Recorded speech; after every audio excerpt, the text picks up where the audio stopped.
Maximum ক্ষেত্রে flight তো আছে সৈয়দপুর ফ্লাইটে চলে আসে।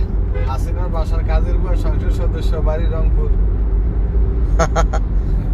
কাজের বুয়া সংসদ সদস্য? হ্যাঁ, সংসদ সদস্য ছিল তো, জানেন না রে? হ্যাঁ কে আবার কিছু কইতে পারে না সংসদ, খালি কইতেছে মাননীয় প্রধানমন্ত্রী, মাননীয় প্রধানমন্ত্রী, এটুকুই টাইম নাই। প্রধানমন্ত্রী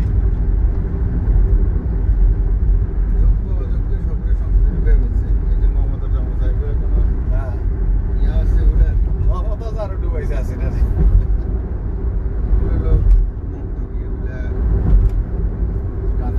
সবসময় নষ্ট করছে কাওয়াকাদি,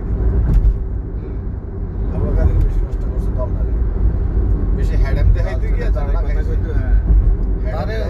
তার এইসব ভাব গম্ভীর্য মনে হয় তার এলাকার লোকও পছন্দ করতো না। মানে ওই দক্ষিণ অঞ্চলের দক্ষিণ পূর্ব নোয়াখালীর ওই দিকের মানুষও মনে হয় পছন্দ করতো না। মির্জা গাদির কি কইছিল? হ্যাঁ সে তো মনে আছে না?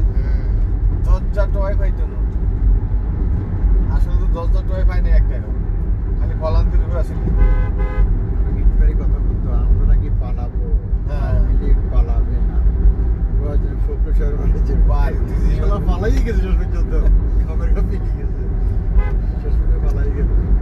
আরে কারোরই এরকম কোনো কাজ কাম্য নয়। আর হাসিনা একটা সমস্যা আছে কি, এক বয়রে আসিল, যেটা কইতে এটাই। সে তো মহিলা মানুষ, তাকে তো আসলে যেভাবে বোঝানো হয়েছে দেশ চালানোর মধ্যে একটা লিডার, সে লিডার ঠিক আছে, কিন্তু তাকে ফিল্ড পর্যায় থেকে বুঝতে দেয় নাই যে মানুষের ভিতরে এরকম ক্ষোভ জমছে।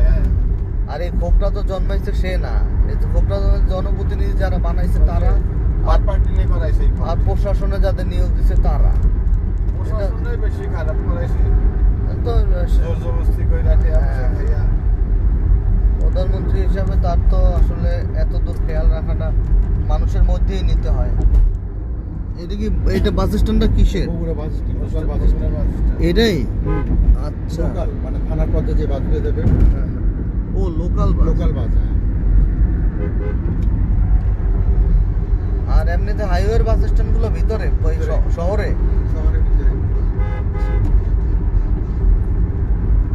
বগুড়া শহরে কি আঙ্কেল আপনাদের আত্মীয় স্বজন বা এরকম কিছু আছে? আছে, শহরে এক জায়গা আছে। হ্যাঁ, সকালবেলা সব বন্ধ, আসা যাওয়া আছে আপনাদের? নামা হয় না কখনো, বগুড়া তেমন নামা হয়, মানে কম গেছেন আর কি, তাই?